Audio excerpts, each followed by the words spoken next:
नमस्कार, मैं सत्येंद्र कुमार और आज बात करेंगे झारखंड के बारे में। झारखंड में आज पहले चरण के लिए 43 सीटों पर मतदान हो रहे हैं और दूसरे चरण 20 नवंबर को वोट डाले जाएंगे। झारखंड विधानसभा में कुल 81 सीटें हैं और जिसमें 43 सीटों पर आज मतदान हो रहे हैं।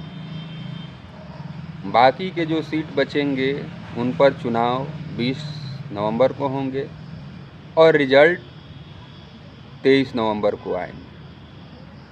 तो आज बात करते हैं कि झारखंड चुनाव में पूरे चुनाव के दौरान किन मुद्दों पर वोट मांगे जा रहे हैं।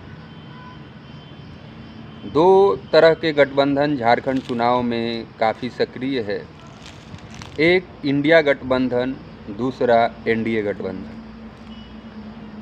एनडीए के गठबंधन में सबसे बड़ी पार्टी बीजेपी है और उसके साथ आजसू, जेडीयू और लोक जनशक्ति पार्टी गठबंधन में। दूसरी तरफ 5 जो पूर्व के मुख्यमंत्री झारखंड में रह चुके हैं, उनकी पत्नी, बहू, वो खुद, उनके बेटे सभी चुनावी मैदान में हैं। चाहे बाबूलाल मरांडी हो, चाहे अर्जुन मुंडा की पत्नी हो, चाहे मधु कोड़ा की पत्नी हो, चाहे रघुवर दास की बहू हो, चाहे चंपई सोरेन हो, चाहे चंपई सोरेन के बेटे हों, तो ये सभी एक तरफ से एनडीए के साथ खड़े हैं। लेकिन एनडीए ने वहाँ पर सीएम कैंडिडेट अपना नहीं बनाया है किसी को। वहीं दूसरी तरफ इंडिया गठबंधन है। इंडिया गठबंधन में सबसे बड़ी पार्टी वहाँ पर जेएमएम है और जेएमएम से शिबू सोरेन के बेटे हेमंत सोरेन मुख्यमंत्री के उम्मीदवार हैं और पिछले 5 साल से वही मुख्यमंत्री रहे, अगर 2-4 महीने चंपई सोरेन के कार्यकाल को छोड़ दिया जाए तो। और जो इंडिया गठबंधन में है उसमें जेएमएम है, कांग्रेस है, आरजेडी है और लेफ्ट की कुछ पार्टियां हैं।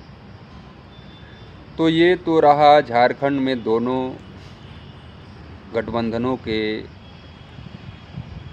जो राजनीति पार्टियां हैं उनकी एकजुटता। दूसरी तरफ यह है कि जो झारखंड में मुद्दे उठाए जा रहे हैं भाजपा के द्वारा, वो धार्मिक और नफरती मुद्दे हैं।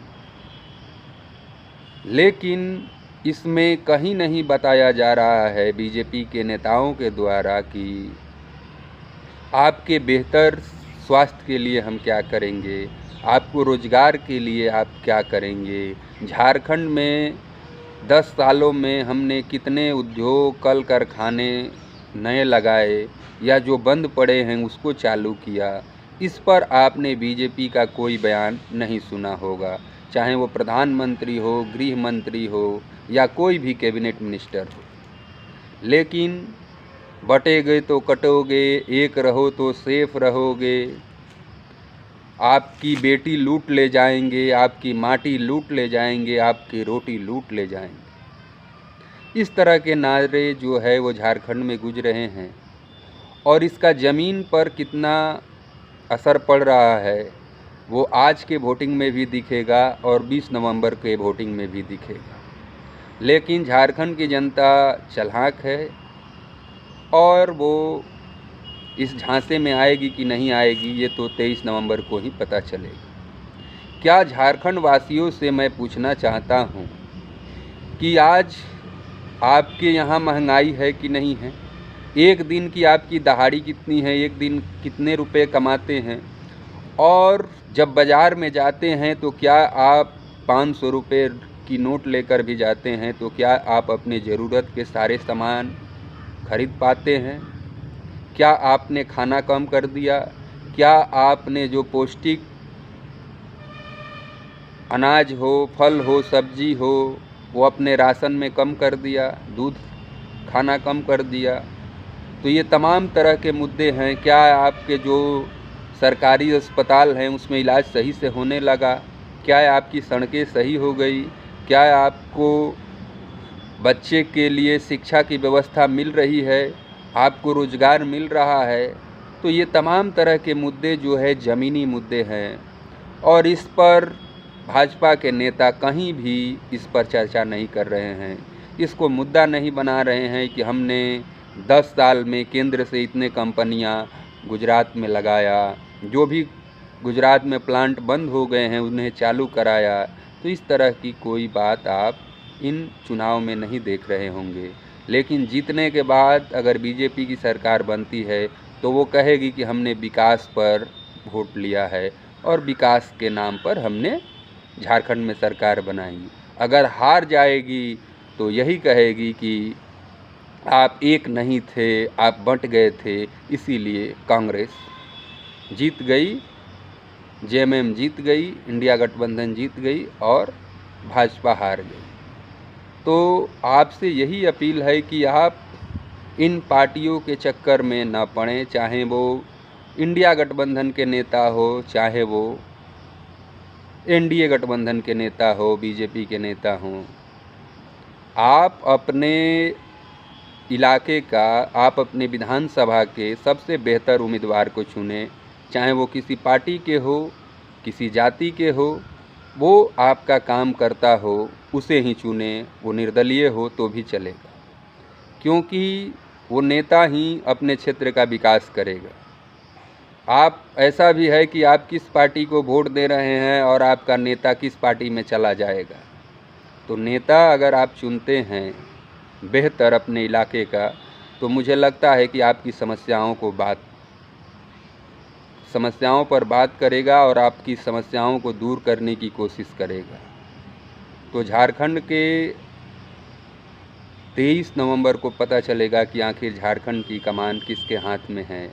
आज झारखंड की पहले चरण का मतदान है और आशा करता हूं कि आप लोग शांति प्रिय से अपना भाग लें और अपने झारखंड को बेहतर बनाने के लिए वोट करें।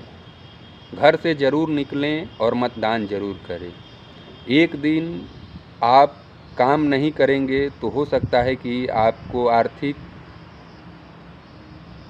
समस्याओं का सामना करना पड़े, लेकिन अगर आप एक दिन वोट नहीं करते हैं, आज के दिन अगर आपके विधानसभा में वोटिंग हो रही है, तो ये आपके 5 साल जो सरकार आएगी वो आपके साथ कैसा बिहेव करेगी इसका आपको अंदाज़ा नहीं है। इसलिए घर से निकलिए और अपना वोट कीजिए।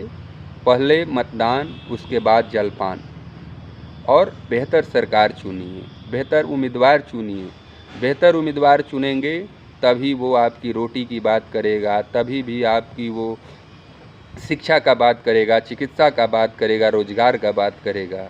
बेहतर नहीं चुनिएगा तो इसी तरह जाति धर्म के नाम पर आपके वोट ले लेकर आज़ादी से आज तक नेताओं को अपने काम पर वोट मांगने के लिए क्यों नहीं उनके दिमाग में ये बात आती है, क्यों नहीं उनके ज़हन में ये बात आती है कि उन्हें जो विकास किया है उस पर वोट मिले। तो जो जेन्युइन मुद्दा उठा रहा है, किसी भी पार्टी का नेता हो, आप विधायक चुन रहे हैं और आपको ये पूरा अधिकार है कि आप बेहतर विधायक चुनें।